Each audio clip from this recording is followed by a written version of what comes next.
everyone, Melanie Cameron here with the Cameron team, Coldwell Bankers Seacoast Advantage in Wilmington, North Carolina.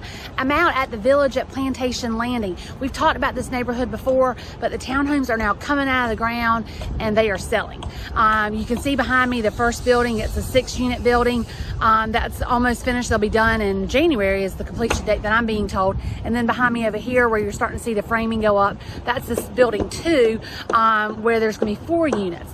The prices out here start for the interior units around $229. The exterior units with 2-car garages that are a little bit larger go up to around $275. They're going to have fiber cement siding on the exterior. It's a natural gas community. Some nice finishes on the inside. This neighborhood is going to sell fast. There's only going to be 48 townhomes out here. So if you have any questions or want to get some more information or floor plans, let us know. We are happy to get it to you.